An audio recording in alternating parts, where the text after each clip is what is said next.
오늘 하나님께서 주시는 우리 사사기 말씀의 제목은 사사로운 날입니다. 우리 옆 사람과 인사할까요?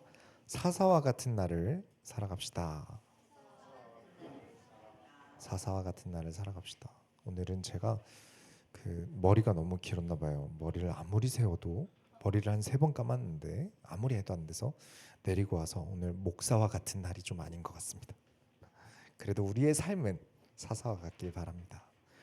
어, 오늘 제목은 좀 언어 유희를 넣었어요. 사사롭다라는 뜻은 공적이지 않고 개인적이다라는 뜻이죠. 그리고 사사와 비슷한 날, 마치 내가 성경에 나오는 사사와 같이 되는 날이라는 유희를 넣어서 두 가지 뜻을 넣었어요. 여러분, 우리가 다 사사와 같아지길, 그리고 사사들이 어떠했길래 이런 믿음의 영웅들이 되었는지 오늘 깨달아지시길 예수 이름으로 축원합니다. 서론으로 들어가겠습니다. 성경의 주인공은 누구인가? 우리가 지난주 아비멜렉, 우리 애비는 왕이다 하는 그 아비멜렉 이야기를 나눴어요. 사사기 9장 내용 너무 좋지 않습니까? 전 진짜 좋아하거든요. 근데 왜 유명하지 않을까요? 엄청 좋은 내용을 담고 있는데 말이죠. 이유는 아마 영웅이 없어서일 거예요. 그리고 기도원이 계속 위대하고 훌륭한 영웅이길 사람들이 바라고 있기 때문일 거예요. 우리 소원교회 성도님들은 일단 저를 엄청 사랑해 주시고 계신다라는 느낌이 든 게 있어요. 이게 뭐냐면 누군가 와서 저에게 딴지를 한번 걸만 했거든요. 근데 아마 저를 엄청 그래도 믿어주시고 계신다는 것을 생각하게 됐어요. 왜 그러냐면 히브리서 11장 32절에 이런 구절이 있어요. 히브리서 11장 32절에 내가 무슨 말을 더하리요?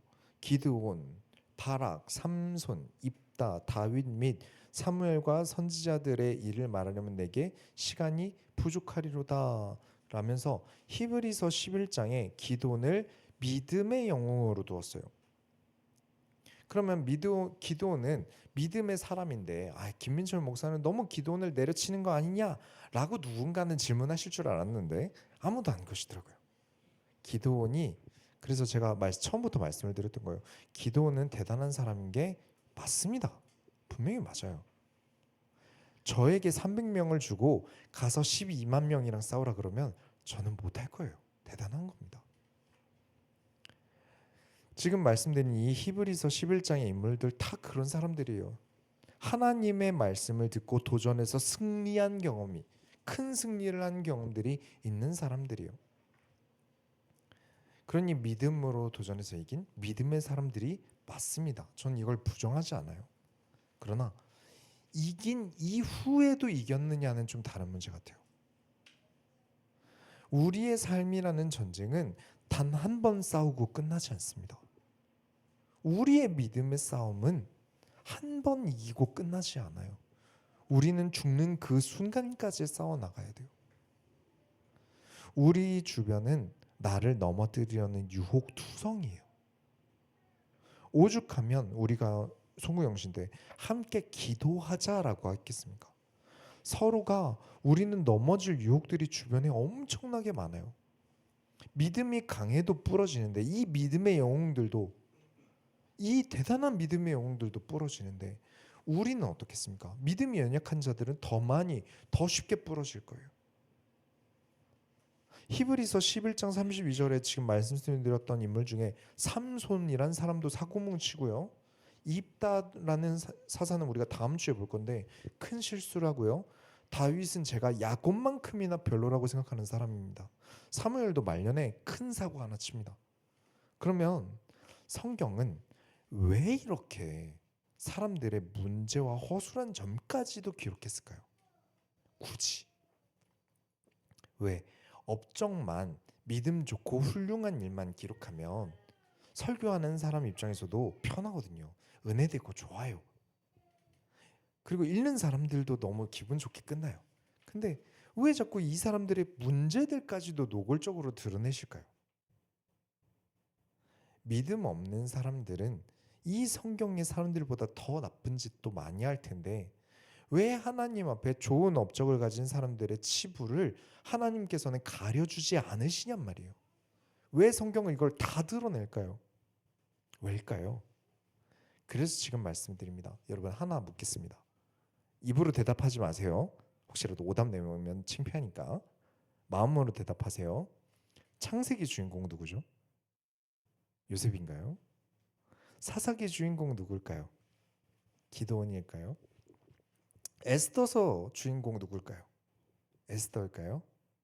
단언컨대 우리 소원교회의 정답은 성경의 주인공은 하나님이십니다.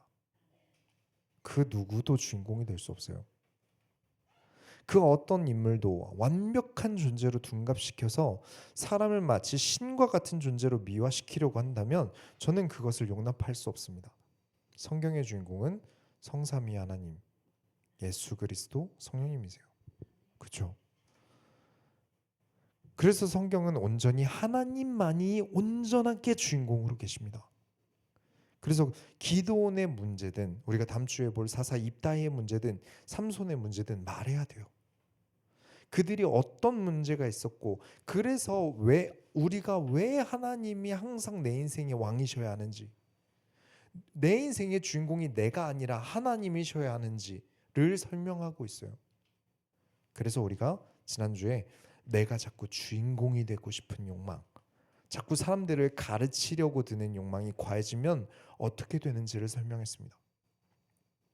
자꾸 성경을 보면서 나도 다윗처럼 고위직에 올라야지, 나도 요셉처럼 부자가 돼야지. 아니요. 왕이 되면 뭐하고 총리 되면 뭐합니까? 아까 우리 기도할 때도 말씀드렸어요. 여기 아무리 대단한 사람이 있으면 뭐합니까? 아니 우리가 10,000명 1,000명이 넘으면 뭐합니까? 하나님이 안 계시면 아무 의미 없습니다. 우리의 왕이 하나님이 아니시고 내가 높은 자에 올라가면 결국 아비멜렉의 길을 갑니다. 분명 기드온을 처음 만난 날 바알 제단을 헐고 아세라 신상을 찍어서 부숴라라고 하나님께서 명령하셨어요. 그래서 기드온의 별명은 여룻바알이 되었습니다. 바알과 싸우는 자. 그런데 본인 욕망, 왕으로 보이고 싶은 욕망 때문에 바알과 싸우는 존재라면서 바알 신은 숭배하는 집안 사람과 결혼하고 아비멜렉을 낳았어요. 그리고 그 아비멜렉이 바알 신전에서 받은 돈으로 기드온의 자녀 70명을 죽입니다. 그래서 사사기 시작할 때부터 하나님께서 하신 말씀이 너희가 내쫓지 아니하고 헐지 않은 우상들이 너희의 가시가 될 것이다. 내 자식 70명을 죽이는 일이 바알과 싸운다는 여룻바알이라고 별명이 붙은 그 사람 때문에 일어난 거예요. 더는 바알과 싸우지 않아서 한 번 싸우고 끝나서 오히려 친 바알 가문과 결혼해서 그래서 바알 신전에서 나온 돈으로 자기 자녀들이 죽었어요. 이를 낱낱이 설명하지 않고 계속 기드온은 믿음의 영웅입니다. 300명으로 다 죽였습니다. 라고 영웅이길 바라는 사람들의 바람 때문에 이 이후의 일들을 감춘다면 우리는 사사기의 교훈을 절반도 받지 못합니다. 조금도 받지 못해요. 성경은 재미있는 이야기도 있을 뿐이지 재미있는 이야기를 위해 존재하는 게 아닙니다. 성경은 하나님을 알고 의로 교육하며 구원에 이르기 위한 책이에요. 하나님의 지혜입니다. 재미있고 즐거움의 기준이 서사가 있고 영웅이 나와서 대단한 일을 하는 거라면 오늘 우리가 재미없는 장을 펼쳐보죠. 오늘 10장을 할 차례예요. 사사기 10장. 그러나 진짜 하나님 앞에 서는 사람은 이 10장도 정말 귀하다는 것을, 성경에 한 장도 뺄 게 없다는 것을 경험하게 되실 거예요. 우리가 보통 주보에 어떤 등장인물을 써놓잖아요. 근데 오늘은 없어요. 오늘은 영웅이 나오지 않아요. 사사기 10장 1절부터 5절에 보면 사사 2명이 나옵니다. 근데 이 둘이 뭘 했는지가 안 나와요. 돌라라는 사사가 일어나서 23년간 이스라엘이 평화로웠다. 그 다음에 또 이스라엘이 여호와 앞에 목전에 악을 행할 줄 알았는데 곧바로 야일이라는 사람이 사사가 되어서 22년 동안 이스라엘이 평화를 누립니다. 재미없죠. 아무 일도 없었잖아요. 무슨 문제가 생기고 그 문제를 해결하고 갈등을 믿음으로 이기고 그런 내용이 전혀 없어요. 그냥 사사가 되어서 평화를 누렸다. 근데 아무 일 없을 정도로 이 둘이 나라를 하나님 보시기에 얼마나 잘 다스렸는지, 우상 숭배에 빠지지 않도록, 여호와를 버리지 않도록 얼마나 잘 다스렸는지. 그래서 쓸 내용이 없다는 거예요. 그러면 기드온보다 훌륭한 사사지 않겠습니까? 여호와 목전에 악을 행하지 않도록 곧 바로 또 다음 사사까지 잘 일어나서 나라를 반백년을 평화롭게 다스려요. 우리는 성경에서 하나님을 배웁니다. 하나님께서 무엇을 좋아하시는지, 무엇을 원하시는지, 무엇을 사랑하시는지 배웁니다. 오늘 말씀을 통해서 오늘도 하나님이 우리의 왕이 되는 소원교회가 되길 예수 이름으로 축원합니다. 본론으로 들어가겠습니다. 모두가 사사와 같아진 날. 10장 6절을 보면 이스라엘 자손이 다시 여호와의 목전에 악을 행하여 바알들과 아스타롯과 아람의 신들과 시돈의 신들과 모압의 신들과 암몬 자손의 신들과 블레셋 사람들의 신들을 섬기고 여호와를 버리고 그를 섬기지 아니함으로. 자, 역시나 사사들이 죽고 나자마자 바로 자꾸 우상신이 늘어나요.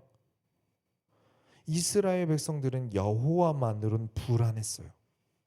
그래서 다다익선, 기왕이면 신이 많은 게 덜 불안하고 좋지라고 생각을 한 거예요. 그래서 이번에는 진짜 선이 넘은 게 그 전에 우상 숭배는 한 2개 정도였어요. 근데 이번에는 우상 숭배를 7개나 합니다. 사람의 욕심과 불안함은 끝이 없어요. 기타가 좋은 사람은 이 기타도 필요할 것 같아서 사고, 저 기타도 필요할 것 같아서 사고. 그렇죠. 사람은 자동차든 뭐든 수집에는 그렇죠. 그 욕망이 끝이 없어요.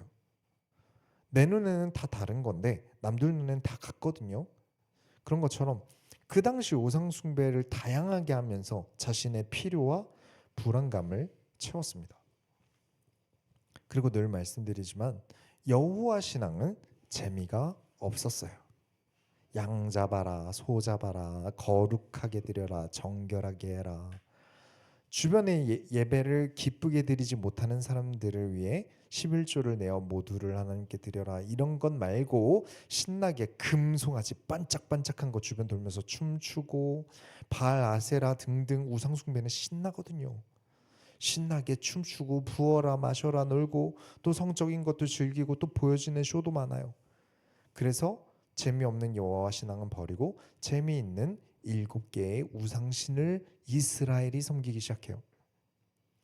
그리고 더욱 중요한 것은 이스라엘이 각 민족들의 우상신을 받아들였다는 거예요. 사진 보여드리면 이스라엘이 포위를 당한 겁니다. 완전히 사로잡혔어요. 근데 누가 쳐들어와서 포위를 당했나요? 아니죠. 본인들이 자신의 즐거움을 위해서 나라를 우상 숭배에 바친 거예요. 그렇죠. 자꾸 여기서 뭐 악한 영이 했다라는 식으로 사탄 탓하면 안 됩니다. 속인다고 속아서는 안 되는 거예요. 이 책임은 속인 자에게 돌리면 답이 없어요. 내가 고쳐 먹어야 되는 겁니다. 그래서 영적으로 포위된 결과로 이제 사진 내려주세요. 진짜 육신적인 포위를 당합니다. 이전까지는 한 민족이 이스라엘을 압제했는데 이번에는 두 나라가 암몬과 블레셋의 18년 동안 압제와 학대를 당하기 시작합니다. 사진 내려주세요. 네. 그래서 늘 그랬듯이 10장 10절을 보시면 이스라엘은 극한의 고통 속에서 다시 하나님을 찾으면서 부르짖습니다. 우리가 잘못했습니다. 우리가 우상 숭배를 한 거 너무 잘못했어요, 하나님. 하고요. 자, 그러면 이전 사이클대로면 어떻게 되죠? 하나님 저희 구해주세요 라고 하면 하나님께서 바로 사사를 보내서 구원해 주셨죠. 그런데 이번에는 하나님께서 나는 너희를 구원하지 않겠다. 너희가 선택한 그 신들에게 가서 부르짖어라. 나 버리고 7개나 너네가 선택했잖아. 너희가 그 7신들에게 가서 얘기해라 라고 차갑게 외면하세요. 그러면 이제 인류애가 넘치는 사람들이 꼭 여기 이 지점에서 이렇게 생각해요. 하나님은 너무 무자비하신 거 아닌가? 사랑이 하나님이시라며 그러면 하나님이시면 구원해 주셔야 맞지 않나? 저는 그런 점들이 인간의 악함이라고 생각합니다. 나는 그럴 만해. 우리는 그런 죄를 지었어. 우리는 그래서는 안 되는 거였어. 라고 반성하는 사람을 찾는 건 정말 드물어요. 나는 잘못 없어. 라는 인간들이 훨씬 많아요. 왜 하나님이 구원해 주셔야 되는데요? 그러면 인간은 하나님께 그래도 됐을까요? 하나님을 버리고 그 일곱 신들을 섬겨도 됐을까요? 아니잖아요. 가나안 성도님들 중에 좀 이렇게 많이 센 분들이 계세요. 하나님은 나한테 그러시면 안 돼. 그 말은 하나님보다 본인이 더 높다고 말하는 거랑 다를 바 없어요. 하나님이 왜 그래 주셔야 되는데요? 그래서 하나님께서는 선택하십니다. 너희가 한번 버려줘 봐. 느껴봐. 너희가 하나님을 그렇게 버린 것처럼 이제 내가 버려볼 테니까 이게 어떤 감정이 드는지 어떤 마음이 되는지 너희가 느껴봐 라고 시험거리를 던지세요. 너희가 그렇게 좋다고 따라갔던 그 신들이 정말 너희를 구원할 능력이 있는지 너희 눈으로 똑똑히 확인해봐. 우리 지난주에 다루었죠. 바알 신전의 망대 위로 도망간 사람들을 바알이 구원해주지 않습니다. 그래서 1000명이 죽어요. 그걸 겪어놓고 50년 뒤에 또 바로 하나님을 버리는 걸 보세요. 이 과정을 통해서 이스라엘은 자신들이 선택한 우상들이 얼마나 무력한지 그리고 자신들의 죄가 얼마나 심각한지를 스스로 뼈저리게 깨닫길 하나님께서 바라셨습니다. 느껴봐야 돼요. 이렇게 하나님은 인격적인 하나님이시다. 살아계신 하나님이시다. 마치 기계처럼 회개라는 단어를 넣으면 답변이 똑같이 오는 게 아니라 살아계신 하나님, 어떤 수학 공식처럼 답을 정해놓고 있는 게 아니라 무조건 그렇게 해주시는 것이 아니라 살아있다는 것. 우리가 그 살아있는 존재들이니까 어제는 돈가스가 먹고 싶어서 내일 자고 일어나면 돈가스 먹어야지 했는데 다음날 일어나니까 제육이 땡길 수 있죠. 우린 살아있는 사람들이니까요. 그날 느낌과 생각이 달라요. 왜냐? 살아있기 때문이요. 하나님은 살아계신 하나님이시다. 그러나 사람과 다르게 신으로서 어제나 오늘이나 동일하시다. 그러나 우리를 가르치실 때 살아계신 존재로서 우리에게 다가오십니다. 하나님은 가장 확실한 교육 방법을 사용하세요. 스스로 선택한 것의 무력함을 깨닫게 하는 것만큼 강력한 교훈이 없으니까요. 최근에 진짜 많은 이야기를 듣습니다. 어떤 실력이 출중한 기능이 있으신 분이 계셔요. 그게 어떤 마곡동에 있는 어떤 교회를 다니시는데 근데 교수로 청빙을 받으신 거예요. 실력이 워낙 좋으시니까. 근데 교수로 청빙을 받았는데 안 가시는 거예요. 그래서 왜 안 가셨나 이제 들어보니까 목사님께서 가라고 하면 가고 가지 말라면 못 가는데 목사님이 교수 청빙 받는 거 가지 말라고 하셨다. 하나님께서 계시를 주시는 권위 있는 목사님께서 허락하시니까 이게 나는 못 간다라고 하시더라고요. 모든 걸 목사나 그런 지도자들이 하나님께 계시를 받아온 걸 선택해야 한다 하더라고요. 침례교회 창립자인 토마스 해리스는 내가 일하는 일터에서 목사가 시켜서 하나님을 만나지 말고 내가 직접 자발적으로 하나님을 매일 만나야 한다라고 가르칩니다. 공적인 자리에서 기도하고 공적인 세워진 사람 말을 들으며 신앙생활을 이어나가면 안 되는 거예요. 신앙은 하나님과 나 1대1로 진행하는 것입니다. 아주 사사로운 일입니다. 지극히 개인적인 하나님 앞에 서는 시간이에요. 그렇게 항상 개인이 하나님 앞에 서는 사람이 사사처럼 됩니다. 아주 사사롭죠. 내가 직접 기도하고 필요를 느껴서 우상숭배를 끊어내야지 누가 우상숭배 끊어라 해서 끊으면 안 됩니다. 결국 그 사람이 죽으면 사사가 죽으면 또 우상숭배 하잖아요. 아무것도 변하지 않아요. 내가 이걸 하면 되는지 안 되는지 스스로 하나님 앞에 질문하고 선택하지 않으면 나는 아무 변화도 성화가 일어나지 않습니다. 그저 목사가 선택해주지 않으면 안 되는 사회 부적응자가 될 뿐이에요. 하나님께서 일부러 너희 우상 숭배의 결과가 어떠한지 느껴라. 사사 안 보낼 거다. 너희 스스로 회개해라. 너희 개인적으로 하나님 앞에 서라. 너희 스스로 결단해라. 사사를 세워서 가르치니까 계속 되돌아가지 않습니까? 어떤 하나님의 계시를 받은 권위자가 시키는 대로 살아가는 삶이 과연 얼마나 나를 하나님 앞에 쓰임받게 만들까요? 사사에게 의존하는 신앙이 될 뿐이에요. 내가 하나님 앞에 서고 내가 성경의 말씀을 따라 내가 올바르게 세상을 이겨나가길 예수 그리스도의 이름으로 축원합니다. 아니 그래도 일반 성도랑 목사랑 다르지 않습니까? 주의 종이 그런 거 해야지. 안 그러면 목사 왜 필요합니까? 라고 생각할 분이 우리 교회는 아무리 생각해도 안 계시고, 근데 저 밖에는 있을 수 있잖아요. 성경을 가지고 증거를 보이겠습니다. 내가 어떤 누군가를 의지하지 않고 각자 한 명 한 명이 하나님 앞에 서는 것이 얼마나 큰 기적을 보이는지 말씀드릴게요. 사사기에서 분명 하나님께서는 이스라엘을 버리겠다고 하셨어요. 그러면 우리가 경험한 대로 이스라엘은 여호와 목전에 계속 악행을 저지르든지 아니면 하나님께서 못 이기시고 사사를 보내주시던지 할 텐데, 이전 사사기에 없던 기적이 일어납니다.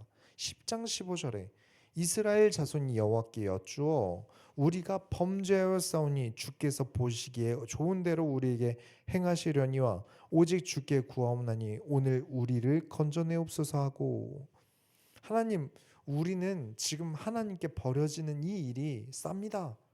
버려줘도 쌉니다. 그러니 주께서 보시기에 합당하게 하시는 게 맞아요. 그래도 저희 모습을 보시고 우리를 구원해 주세요 라면서 뭘 하냐면 16절에 자기 가운데에서 이방 신들을 제하여 버리고 여호와를 섬김에 여호와께서 이스라엘의 권고로 말미암아 마음에 근심하니라. 이스라엘 백성들이 어떤 사사가 시켜서가 아니라 백성들 전부가 직접 자신의 손으로 이방 신들을 부숴버립니다. 자기 집에 있는 피규어처럼 생기는 우상신들 스스로 꺼내와서 부수기 시작해요. 어떤 지도자의 말이 아니라 하나님 말씀을 듣고 스스로 깨닫는 것, 스스로가 회개하는 것, 스스로가 선택하는 것, 하나님의 교육 방법이 먹혔어요. 그래서 우상 숭배를 깨트립니다. 이건 기적이에요. 스스로 우상을 깨는 것, 남이 시켜서 시킨 대로 하는 게 아니라 내가 자발적으로 하나님 앞에 서기 위해 행동하는 것. 홍해가 갈라지고 여리고가 무너지는 것보다 더욱 무너뜨리기 힘든 기적은 내가 나를 무너뜨리고 하나님 앞에 서는 거예요. 지난주 설교대로 인간은 자존감을 올리기 위해서 하나님마저도 이용합니다. 내가 유능한 존재, 내가 대단한 존재로 보여서 자존감이 올라가야 하는데 하나님이 하셨습니다. 저는 한 게 없습니다. 라고 어떻게 말해요? 내가 했다고 해야 내 자존감이 올라가는데. 그만큼 인간이 하나님 앞에 서는 건 어려운 일이에요. 교회 와서 노래하고 즐기는 건 쉽죠. 그러나 삶으로 가지 못해요. 이건 아주 사사로운 일이거든요. 내가 사사롭게 하나님 앞에 1대1로 서는 것. 사람들이 공적으로 예배에서 시키는 일에 끌려다닙니다. 그게 편해요. 내가 선택하기 힘든 것을 무당집 찾아가서 물어보는 건 편해요. 근데 차마 크리스찬이라서 그건 못하겠고 교회에서 대신 누가 해주면 편해지잖아요. 그러나 그것은 성경이 가르치는 신앙이 아닙니다. 하나님 나라의 사업은 개인이 세상 밖에서 이루는 것입니다. 사진 보여드리면 세상에서 교회가 부흥하려면 전략이 있어요. 목사가 계시를 받았다면서 집사님 저기에 곰탕 차리세요. 곰탕집을 차리세요. 보는 사람마다 이거 지적하고 저거 바꾸세요. 이거 바꾸세요. 해야 먹힌다는 건 알고 있어요. 구약 시대부터 지금까지 먹히는 가장 클래식한 방법이에요. 당연히 목회자로서 성경을 읽는 자 정도가 아니라 강해를 해온 사람으로서 저도 보이는 게 있겠죠. 가끔 성도님 그거 하지 마세요. 성도님 이거 하지 마세요. 라고 말하고 싶을 때가 저도 있어요. 그러나 기다립니다. 하나님과 그 사람의 임마누엘이 있어야 돼요. 하나님께서 함께 하심으로 그 삶이 바뀌지 않으면 안 된다는 걸 저는 알고 있어요. 교회 의존적인 신앙은 실전적이지 않습니다. 우리 교회 스타일이 아니에요. 내가 하나님과 치열하게 살아간 삶으로 그 영혼이 성화됩니다. 진정한 회개는 감정적인 후회나 입술의 고백만으로 완성되지 않습니다. 저는 말뿐인 믿음은 믿음으로 보지 않습니다.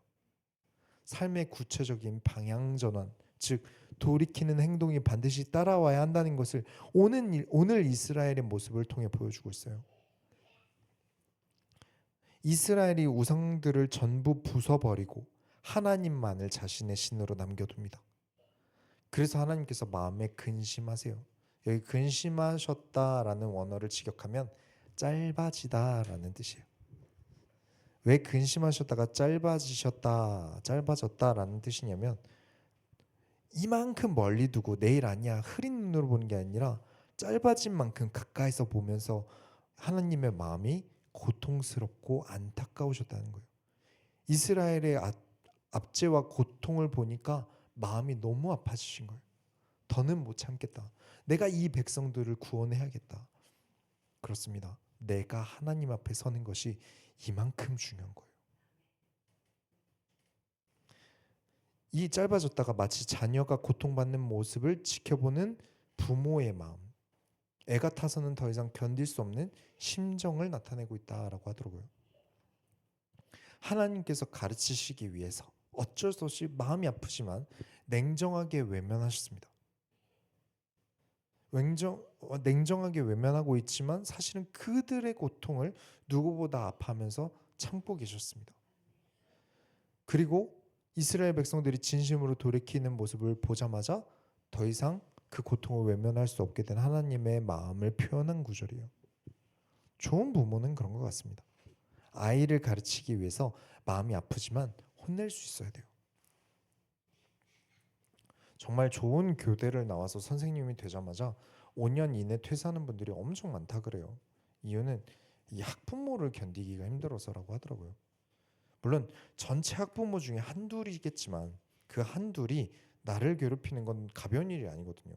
한 명만 나를 괴롭혀도 힘든데 어떻게 괴롭혔는지 기상천외하더라고요. 그리고 군대까지 보냈는데 부모님들이 맨날 그 중대장한테 전화해서 우리 애가 이거 필요하다는데 왜 안 해주세요? 이번에 방이 마음에 안 든다는데 왜 안 바꿔주세요? 아니 군대 갔잖아요. 참 이상합니다. 진짜 좋은 부모의 본을 하나님께서 보이셨어요. 너희가 직접 겪어봐. 아파봐. 그리고 본인이 스스로 깨달았을 때 다시 부모로서 길을 열어주세요. 그래서 하나님께서 11장부터 사사를 다시 보내주십니다. 근데 이 사사도 골 때립니다. 이 이야기는 다음 주에 하도록 하겠습니다. 결론을 내리겠습니다. 여러분, 악을 미워하시기 바랍니다. 오늘 10장만 하려니까 설교가 좀 짧은 편이에요. 항상 이게 좀 마음의 짐입니다. 2시간 막 1시간 20분 설교 듣다가 여기 오신 분들은 아시겠지만 제 설교는 아무리 길어도 작년에 40분 넘는 설교가 딱 3개밖에 없더라고요. 여호수아 10강 설교는 주일 설교인데 23분밖에 안 했어요. 평균이 50분에서 1시간이 전체 교회들인데 우리 설교는 좀 짧아요. 이게 성도님들의 길을 좀 잘못 들여놓는 게 아닌가 좀 걱정이 됩니다. 그래서 다음에 한번 2시간을 설교를 해볼까요? 웃어주셔야 됩니다. 농담한 거예요. 시켜도 못합니다. 오늘 설교를 정리해 보면서 꼭 전달하고 싶은 이야기는 하나님과 나와의 관계예요. 타인의 기대서 하는 신앙은 한계가 있어요. 어떤 믿음 좋은 형, 어떤 믿음 좋은 누나, 언니, 믿음 좋은 목사님 거기 기대서 하는 신앙생활은 한계가 있어요. 만약 목사님에게 기대서 하는 신앙은 목사님께 실망하는 순간 무너질 거예요. 우리는 하나님께 기대는 하나님과 함께하는 신앙입니다. 그리고 이스라엘 백성들이 우상을 부숩니다. 그 사람들이 그 사탄을 욕하면 좋아해요. 이게 다 사탄 탓입니다. 이러면 좋아요. 근데 어떤 악한 사람들을 문제 삼고 어떤 악한 교회나 목회자에 대한 내용을 말하면 좀 듣기 어려워하실 수 있다고 생각해요. 마음에 부담이 좀 생겨요. 그래서 이야기를 잘 안 하려고 하는데 간혹 어쩔 수 없이 할 수밖에 없는 이유는 여러분이 교회를 미워하고 목사들을 미워했으면 해서 말씀드리는 게 아니라 여러분 우리가 악이 무엇인지 모르면 악을 사랑할 수밖에 없어서 그래요. 우리 인간은 그래요. 이는 오랜 시간 많은 믿음의 영웅들과 신약의 사도들의 고민거리예요. 예레미야, 에스겔 같은 선지자들은 성전의 부패함을 보았어요. 그리고 성직자의 몰락을 보았어요. 그래서 비판을 했습니다. 나라가 하나님의 목전 앞에 범죄함을 비판하니까 사람들이 그래 예레미야 말처럼 하자, 에스겔의 말처럼 하자 이랬을까요? 아니요. 모두가 싫어했습니다. 왜 우리끼리 기분 좋은데 그렇게 싫은 얘기하고 안 좋은 얘기하냐고요. 사람들이 어느 정도 싫어했냐면 이 선지자들을 죽이려고 했으니까요. 사도들이 사역을 하는데 가짜 교사들이 너무 달콤한 말들을 하니까 오히려 성도들이 바울은 사도가 아니라면서 내쫓았어요. 진짜보다 가짜를 사람들이 더 좋아해요. 이유는 이 창세기 3장의 선악과부터 시작한 하나님이 보시기에 사람이 악한 것이 사람이 보기에 좋아 보이는 문제들 때문이에요. 내가 좋다는 것을, 내가 좋아하는 것을 사람들이 싫어한다. 그럼 내가 좋아하는 게 있는데 이걸 사람들이 와서 싫다 그래요. 그럼 그 사람이 싫어져요.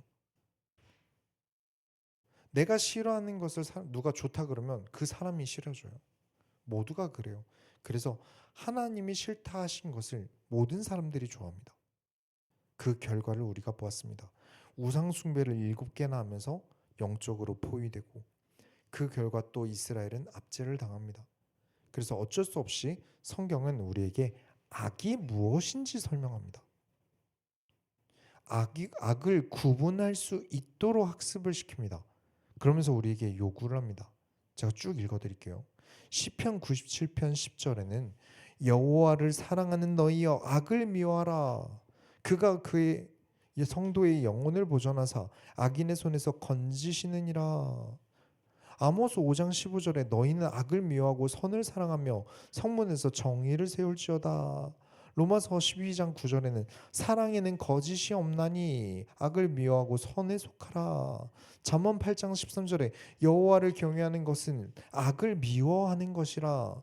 요한삼서 1장 11절에 사랑하는 자여 악한 것을 본받지 말고 선한 것을 본받으라. 엄청 많이 있어요. 우리는 악을 이해해야 합니다. 악이 무엇인지 알아야 악을 이겨나갑니다. 왜냐? 우리 주변에는 수많은 유혹들이 우리를 포위하고 있어요. 우리 주변에는 악이 우리를 포위하고 둘러싸고 있어요. 그래서 사람들이 생각하는 것은 아예 악과 떨어지면 된다고 생각해요. 악에게서 도망치면 된다고 생각해요. 음악 듣지 마라, 드라마 보지 마라, 세상 문화 멀리해라, 교회에만 있어라. 그런 가르침은 틀렸습니다. 세상에서 경리한 믿음의 영웅은 없습니다. 세상에 나아가서 싸운 영웅들만 존재하지 세상에서 도망쳐서 된 영웅은 없습니다. 세상에 나가서 하나님 나라의 일을 이루어갔죠.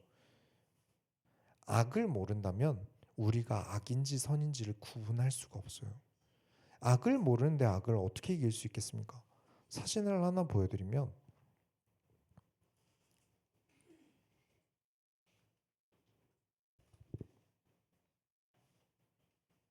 사진 없나요? 버섯 사진 하나 있을 텐데. 네. 자, 하나는 식용버섯이고 하나는 독버섯이에요. 구분하실 수 있겠습니까?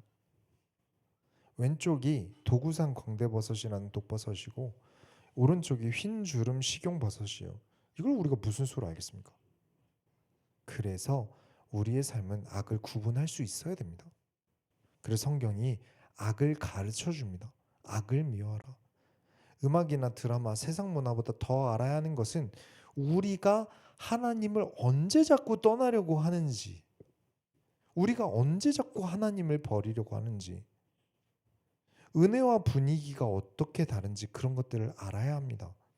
그래서 오늘은 다수의 분위기로 만들어진 거품 신앙보다 내가 하나님과 1대1이 얼마나 중요한지를 설명드렸어요. 하나님과 내가 1대1의 사사로운 신앙을 가지지 않으면 세상을 이기는 사사의 역할을 할 수가 없어요.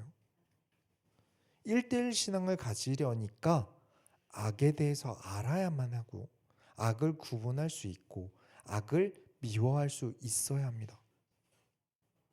목사님이 시켜서, 누가 시켜서가 아니라 스스로가 이건 악한 것이야 라면서 스스로의 손으로 우상을 제하여 버렸을 때 하나님께서 다시 이스라엘을 살리십니다. 남들이 보기에 좋은 가짜들의 화려함에 속지 마시고 조금 재미없어 보일지라도 우리는 진리의 길을 선택해야 합니다.